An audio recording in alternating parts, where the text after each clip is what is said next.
Hello, ladies and gentlemen. Welcome to Coffee Talks with JAG. I'm your host, Jag. And today I wanted to do this video of a brand new game that's coming out, Teenage Mutant Ninja Turtles Shredder's Revenge. And I want to talk about this because it's a little more personal to me. It hits home the heart. And I want to talk about it. So, three things. I want to say thank you to Dotemu. They're the company that decided to make this game in the first place. And not just make this game, but bring out that nostalgic vibe. Bring out that 80's vibe, that style vibe of the classic Ninja Turtles media. You know, the television cartoon, the arcade games that came before, such as Teenage Mutant Ninja Turtles 2, the arcade game, and also Teenage Mutant Ninja Turtles 4, Turtles in Time, the arcade game. And then it was released on the Super Nintendo, the Sega, and other systems as well. But it all started in the arcade games and things like that. And I like that. I like that they're bringing that nostalgic vibe back for the modern era.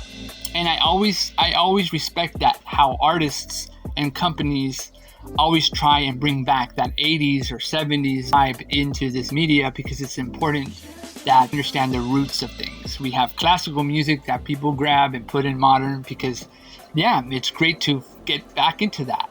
Same with Turtles. It's cool to have that vibe of what we know Turtles to be, and then this company knows it and brings it for the modern era. Now, the second thing I would like to say is that I grew up with Turtles.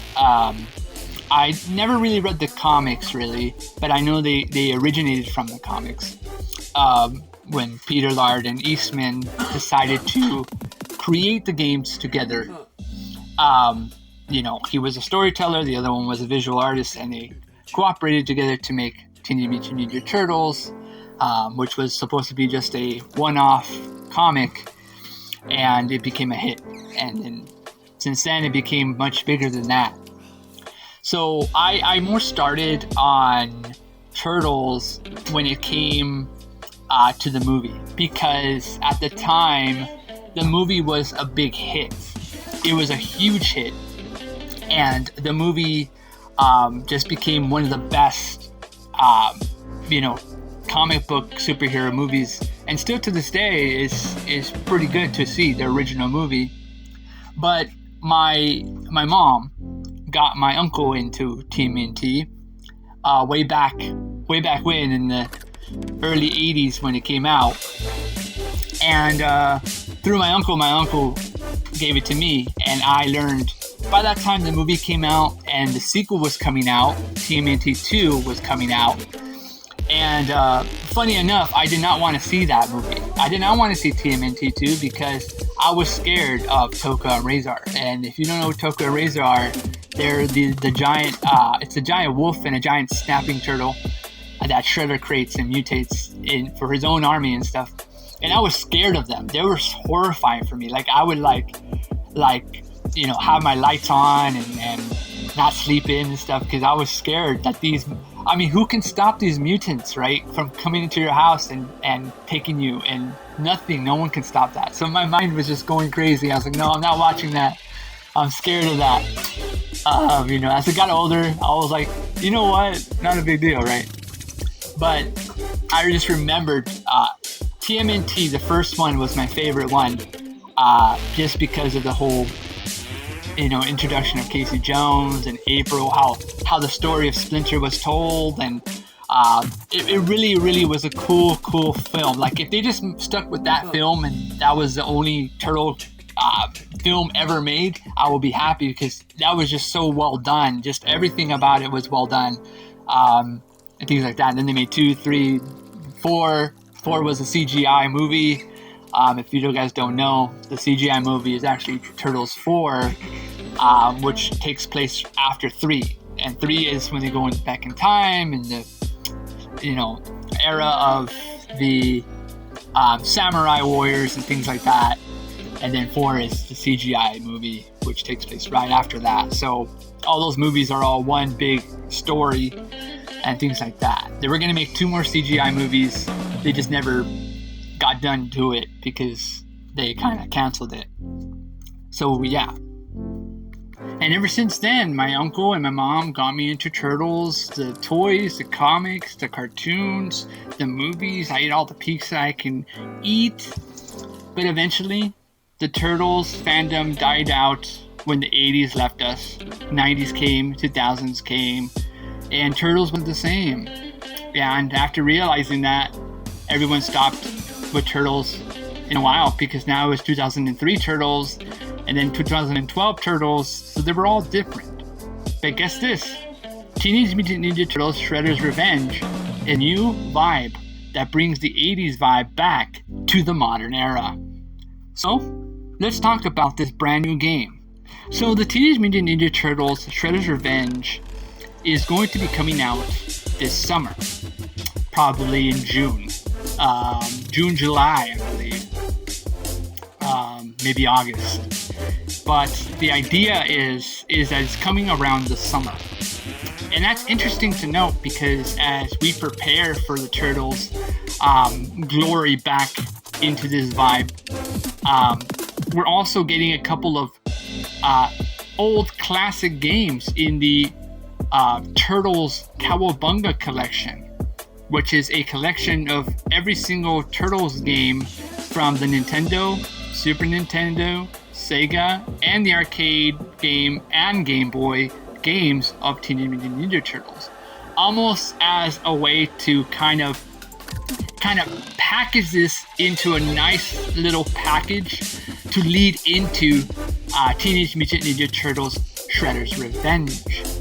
Although Shredder's Revenge doesn't need you to play all these classic games to enjoy this game, because you can play it by itself, because it is in itself its own original story.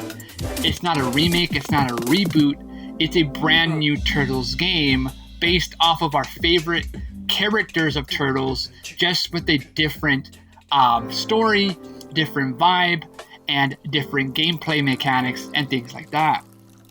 But I like that the summer release is going to give us that chance to play something this summer. We've had a couple of collections coming out in the summer, such as Sonic Origins, that's going to be coming out as well. And we heard rumors that Sega plans on doing more remasters and things like that. And on the forefront of Teenage Mutant Ninja Turtles Shredder's Revenge, it's nice to know that they're putting this out in a good couple of months. We have time to play the game during the summer, and it's going to lead into the end of the year, which would most likely probably add more DLC characters, or maybe more stuff, maybe DLC, who knows. But let's research more on this, because I want to read the facts, and I just want to make sure that what we're getting is what we're getting. So we know it's coming in the summer release. So let's talk a little bit more about the game itself, on what we can expect.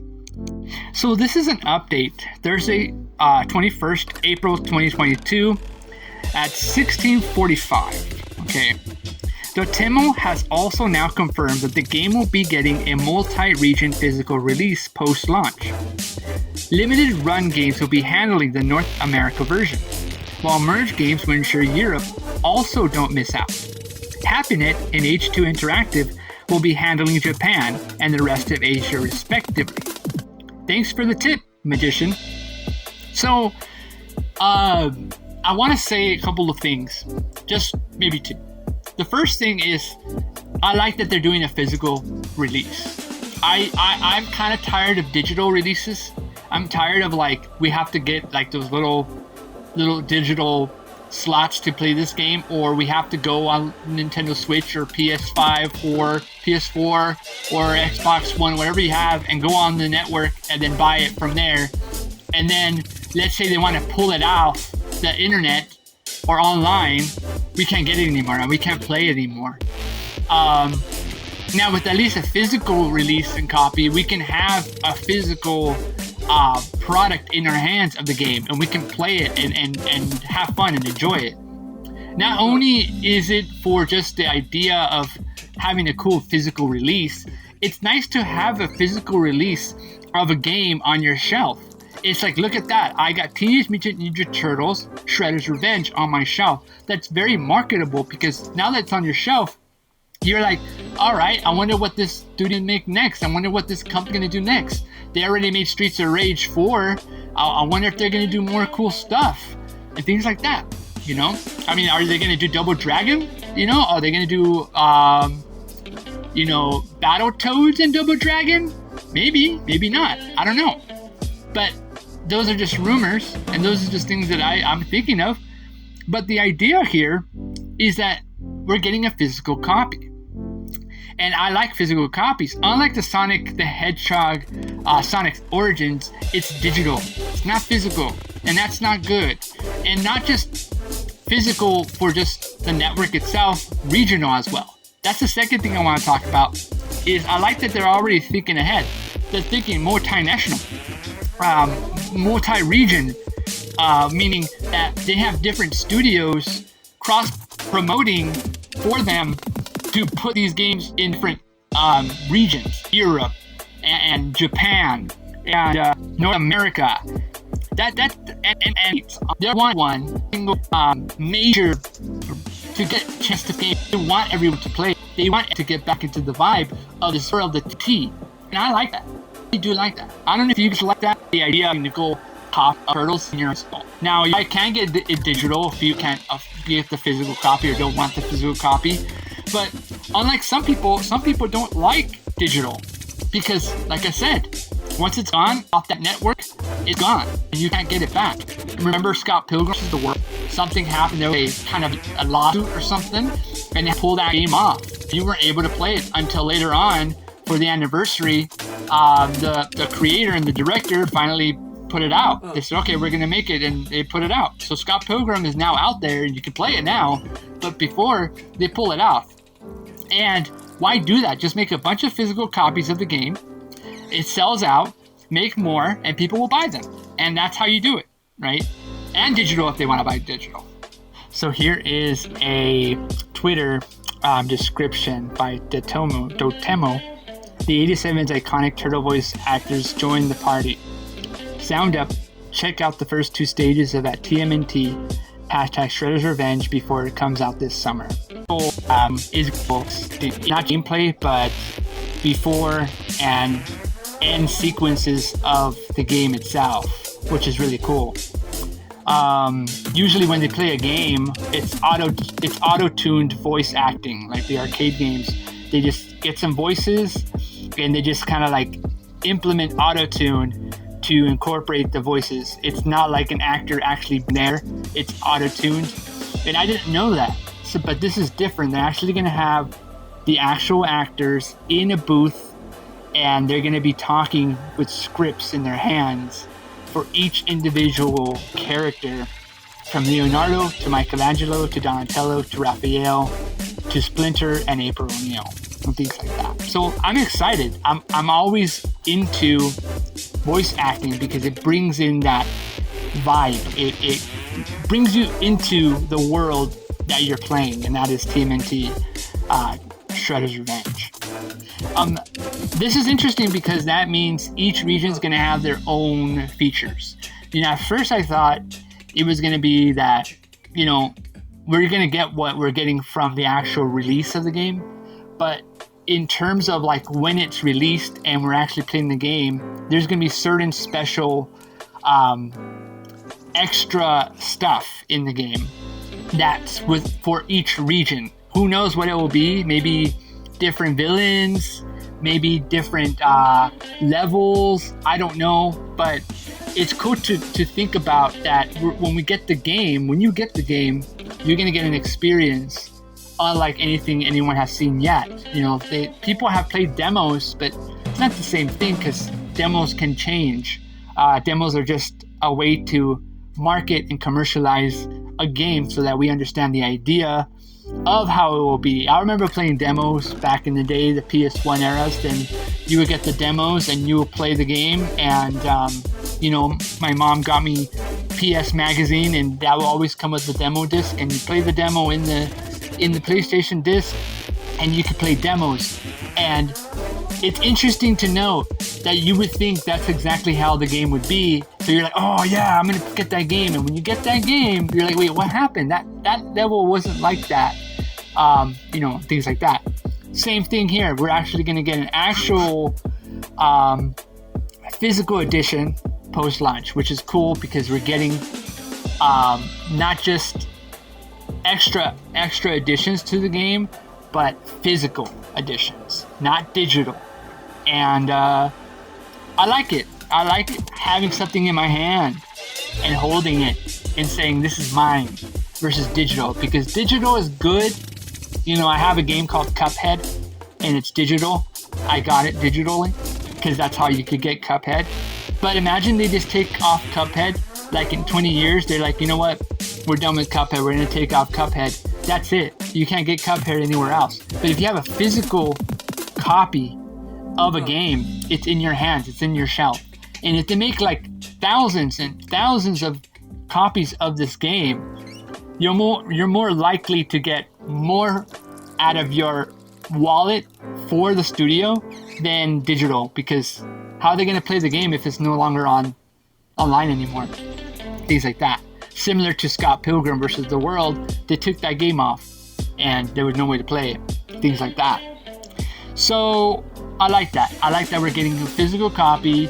We're getting some cool content within the game as a special physical editions for each regional copy of the game, which is exciting. So on here, it says here, and if we limited, Josh Fairhurst of Limited Run Games confirmed separately on Twitter that, and this is from the actual president of that company, our release will be a distributed release that will be available at major US retailers like Amazon. I've seen the demos and I've seen the gameplay footage, and the music is straight out of like the 80's vibe of the cartoons and the movies, and I like that. I like it has like a more modern take, if you will, bringing in like the nostalgic vibe, but not like we're not stuck in the 80's. We're into 2022 playing TMNT, you know what I'm saying? So these artists are really creating music, right? You have that, and now you have that again, but it's remastered. It's modernized, and we need that. We need more modernized music of classic stuff so that people can get into it, and I like that. I like the get the soundtrack digitally. That means that it's going to be a digital release for the soundtrack, so it's not going to be, and it's not going to be incorporated with the game. If you want the music, it's separate. It's the music from the game. So if you want to get the soundtrack, you need to get it separately, and that's cool because some people want everything to be in the game. They want the soundtrack, they want this, they want that. Okay, hold your horses, make a good game, have fun with it, and then down the road, if you want to get the soundtrack for the game, you can. Like I said, I like the soundtrack. I like all the stuff that has appeared lately of the game itself. From the voice acting to the music.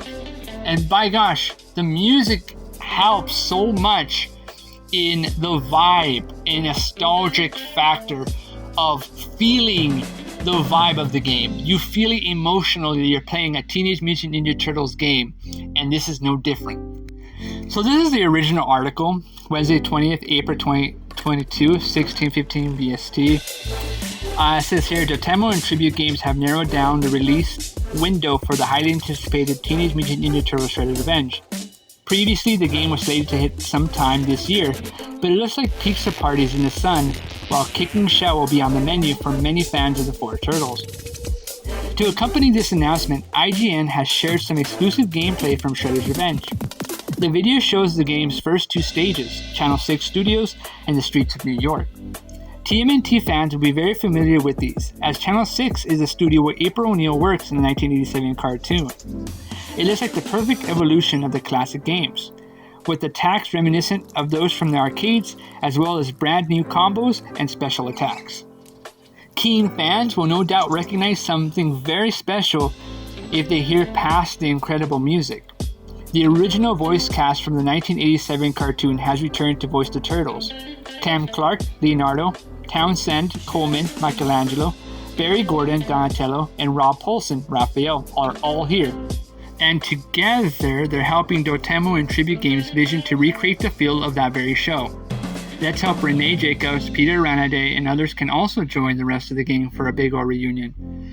Summer helps narrow this one down a ton, but we're still itching to find out exactly when we can kick Shredder's butt. So that's pretty much just what's going on with this whole topic. I just wanted to kind of read a little bit into it because we're getting actual vibes of the voice, the look, the style, the music of the 1987 cartoon. They basically making a game based off of the cartoon itself versus based off of the arcade game. But they're doing it in the style of the cartoon for an arcade game like visual style. So they're not really doing an arcade game exactly, but they're doing an episodic cartoon type of style of the cartoon in an arcade game, if that makes any sense. Shredder's Revenge brings the TMNT beat 'em up into the modern age. Tribute Games doesn't try to reinvent the wheel, but the wheel is more fun now. So here are some pictures of the look of the game. As you can see, you see sushi in the background, you see pizza in the background, you see the foot on cashier registers working, and you see Splinter beating up some foot soldier by smacking a shopping cart right into the Foot Clan soldier. Or ninja, sorry. And you see Raphael just immediately beat up this a Ninja Clan member right here, slamming him against the wall. And you see Donatello there. Right off the bat, we get a couple of things here.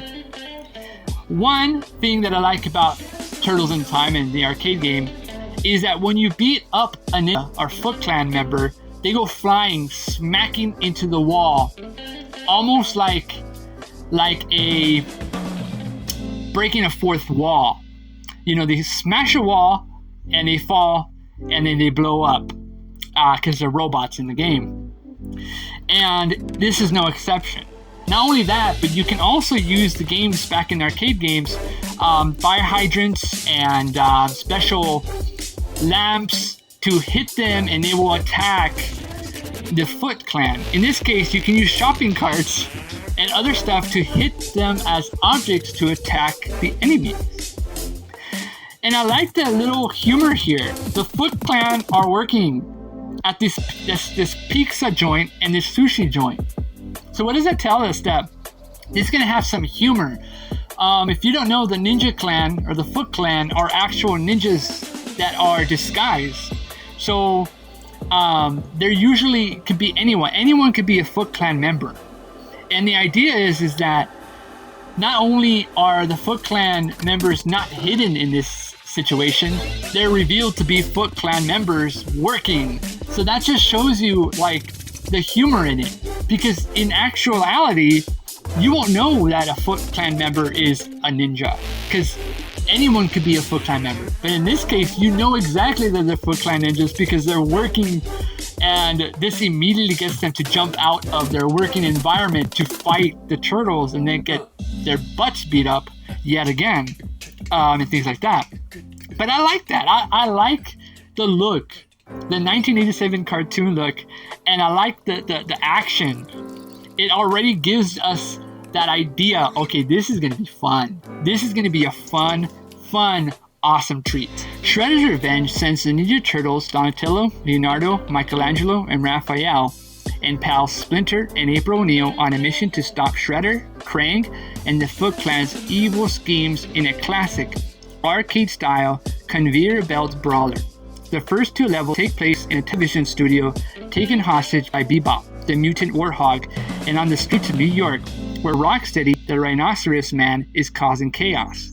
In addition to delivering deep beat-em-up combat, Shredder's Revenge is sprinkled with great visual humor. thanks to stage-specific Foot Clan Ninja animations and subtle environmental storytelling. And that could be no more than the truth. I mean, look at this. I mean, they're absolutely... right there we have a plot. And the plot is that the Turtles, along with Splinter and April O'Neil, who are playable characters in the game, which is really cool. And I like that not only are they playable characters, they all have their own moves and techniques and abilities. And that's the same with the Turtles. They all have their own special moves and techniques and abilities. And I believe you can earn different abilities as you progress through the game. Because we'll go more into it. But this game isn't just like a 5-level or 8-level game or 10-level game. This is a 16-level game. And I'll tell you more about that as we get more into the story or articles and stuff. Just to let you guys know, this is a big game. This is not just a big game. This is a replay value game, which means you're going to have to play this game more than once, probably 3 times to really get everything you want from the story and things like that. You might have to play as every single turtle for different story beats and different paths. You might have to play as April or Splinter for different paths and things like that. So it's a lot of replay value, and maybe you might have to play as all the turtles in order to unlock the actual real ending of the game. In order to do that, you have to beat the game with every single character or something like that. Who knows if that's the thing, but I can see that. Here's a comment from one of the creators of Tribute Games co-founder and game designer Jonathan Levine. It's stated here, "We noticed from the classic TMNT games that what made the combat fun wasn't necessarily the combat moves themselves or the combat mechanics. It was more like the pacing of the game.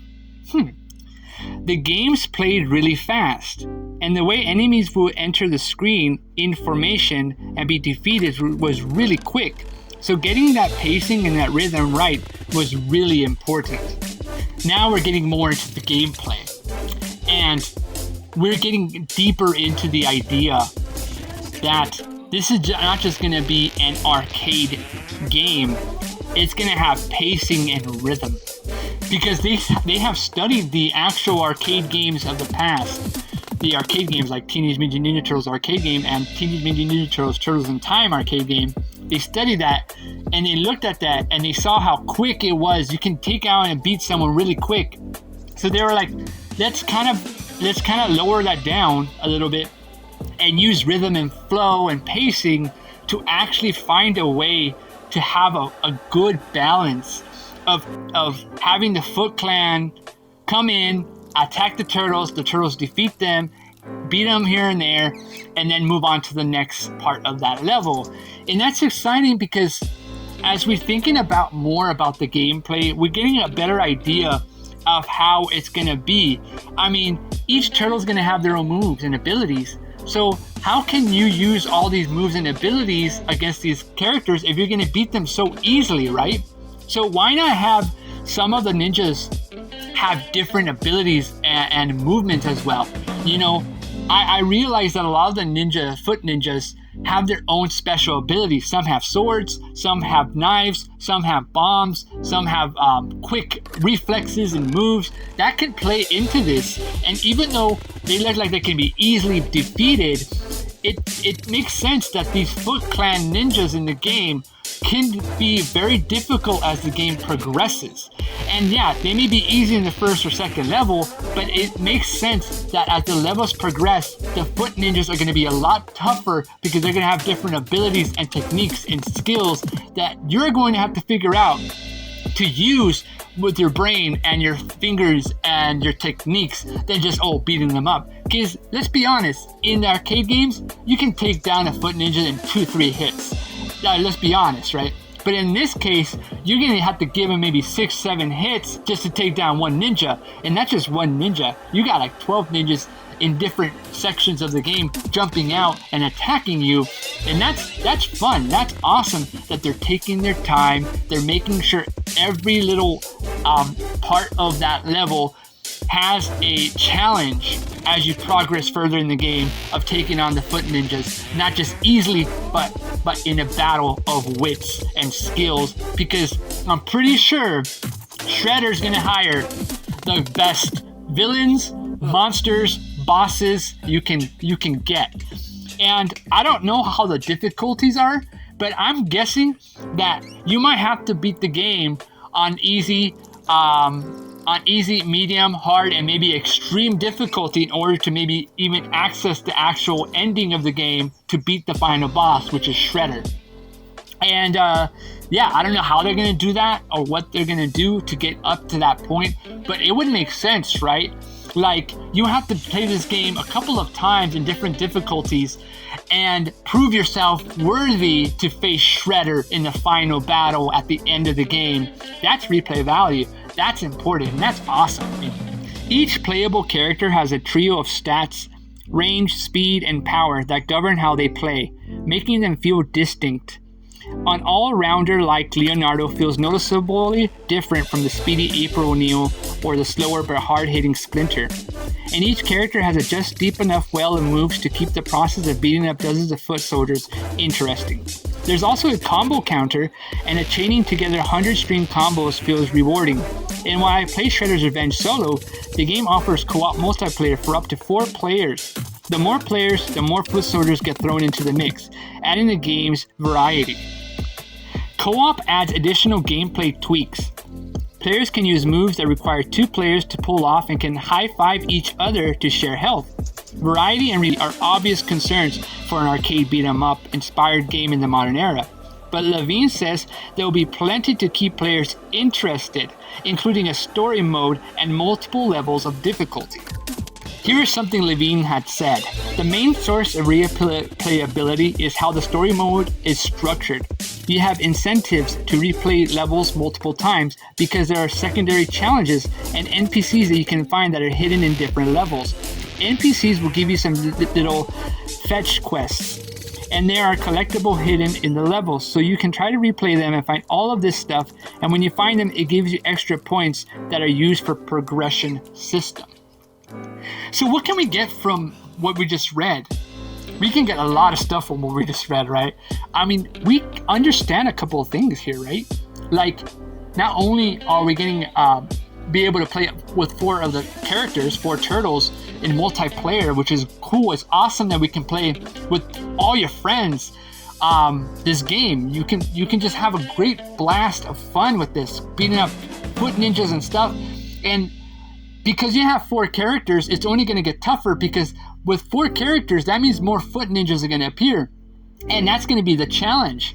And not just how challenging it is, but the difficulties. There's going to be multiple difficulty levels in this game that are going to be very challenging for the players, because, you know, yeah, they may be easy in normal mode, but imagine extreme mode or ninja mode. I don't know. I mean, they might be 4 difficulties, 5 difficulties to really get into this game, because there's just so much to tell. Another thing I figured out here is that not only is it an arcade game, but this person had just stated the facts that the idea was to create a game, a story, like a story mode. That the story mode itself is the bread and butter of this game than the arcade. The arcade is like a coin op. You can put in the coins and play and have a good time, because it's the arcade vibe, that arcade feel, right? And you're going to play the game in arcade style. But the game mode story is the bread and butter, because not only do you have to play the game story, but you also have to play the game that also NPCs. What NPC is non-player character. Non-player characters are characters that are in games that are hidden in this game. You need to find them, and if you find them, they unlock other parts of the levels and other parts of the story. And this leads to more quests. And with more quests, you have to do certain objectives. And that's great. Like, I don't know what objectives you're going to do. Maybe throw ninja stars. Maybe you might have to defeat a couple of ninjas in record time. I don't know what the challenges are, but it seems you're going to have some quests. And in order for you to obtain more of these levels, you might have to go through the game once and do certain things, come back to that same level later on, go to that NPC, and then that NPC is going to unlock a new level, and then you're going to progress more into the game. And that makes sense. Like, you got to play Chess News, right? And there might be an NPC character there that might have something for you to do. And they say, I don't know, defeat 70 blue foot ninjas. This is an example. So you beat 70 foot ninjas along the way. Then you come back that level, and you do the same level, but you go to the NPC again, but then it unlocks a new pathway and it leads to a different situation for you, and a different story or story of a level progression. And that's great. That means there's so many levels in this game that they connected. So remember how I said it's going to be 16 levels? I think that's why it's going to be 16 levels, because normally it's going to be 10 levels. But the reason why it's going to be 16 levels is because there's going to be multi-layered pathways because of these NPC characters. And these NPC characters are going to unlock different levels that are going to have to deal with different aspects and things in the game. And to me, that's exciting. It's exciting that we have a game that isn't just a rushed game. It's a TMNT game that we deserve to play. Players will also be able to engage with light progression system in Shredder's Revenge story mode, unlocking new moves along the way. And Tribute Games' take on the TMNT beat 'em up is simply bigger than the classic Konami games, Levine said. Turtles in Time had, I think, 10 levels, and we have 16 of them, so it's not quite double in size, but it's a little longer, he said. It's doable in one sitting, I think, but is made to be played in more than one sitting. As for the future of Teenage Mutant Ninja Turtles Shredder's Revenge, Levine and Dotemu CEO Cyril Imbert said there are no lack of ideas for additional playable characters, but that the 6 announced heroes are it for now. Now, this is something a lot of fans have been speculating, that will we get more content and characters as we're progressing in the game, or DLC, or maybe some extended levels or gameplay or story? Perhaps we will. As we know that April O'Neil and Splinter are going to be playable in this game, we also know that we most likely would see Casey Jones down the road. I mean, Casey Jones is a very popular character, and although Casey Jones isn't in the actual game or won't be released anytime soon, down the road, I can see them having Casey Jones be a DLC. Maybe having Casey Jones have his own story in a game, maybe like a 5-level story mode for Casey Jones that kind of goes into the perspective of the Turtles. Maybe it's a crossover where Casey Jones becomes a vigilante and he's attacking all the foot ninjas and things like that, and the Turtles have to fight him in order to earn Casey Jones down the road. That'll be interesting, right? Like a Casey Jones gameplay mode in which Casey Jones has to be defeated, and then when you defeat Casey Jones, you unlock a couple of levels that Casey Jones plays that has to do with him before the events of him crossing over with the Turtles. Now, they didn't say this is a remake or a reboot of the Turtles. They said this is its own story. This is like a remake story with its own story of Teenage Mutant Ninja Turtles. So most likely than not, Casey Jones might not have known the Turtles yet in this story. And what we can tell is that if this is the case, that means he will most likely be an antagonist at first and then a playable character down the road in a future DLC package. Now, a lot of people want another character in this game, Yojimbo.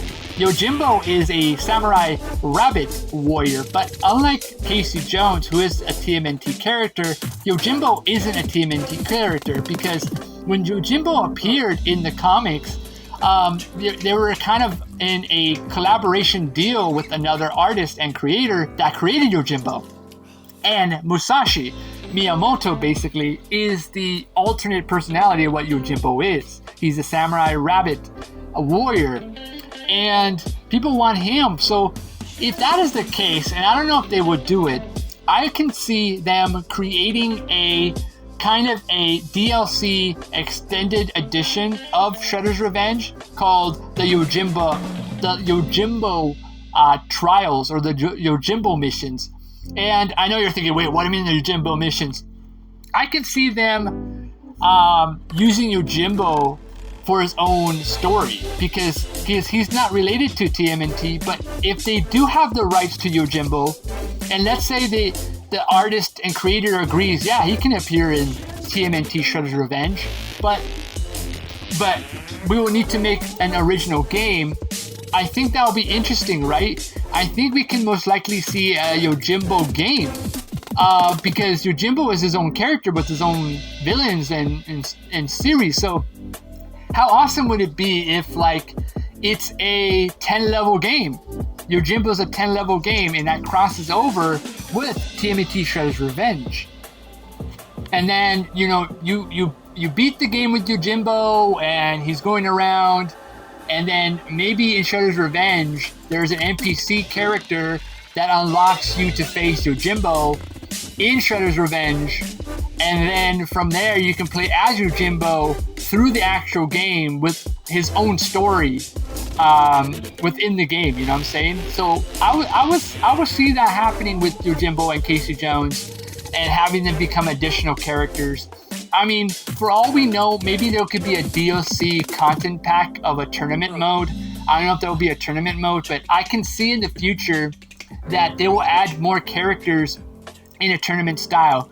Maybe it'll be like a space tournament in which the Turtles have to travel to space, and this will be an extended story mode in which Shredder's not really dead, and he have to find a tournament in order to beat Shredder once and for all. For all we can see here is most likely time. We most likely would see Casey Jones, but down the road. For now, we're gonna have Leonardo, Donatello, Michelangelo, and Raphael, along with April O'Neil and Splinter, going up against the Shredder, Krang, and the other villains that they're gonna throw at the Turtles.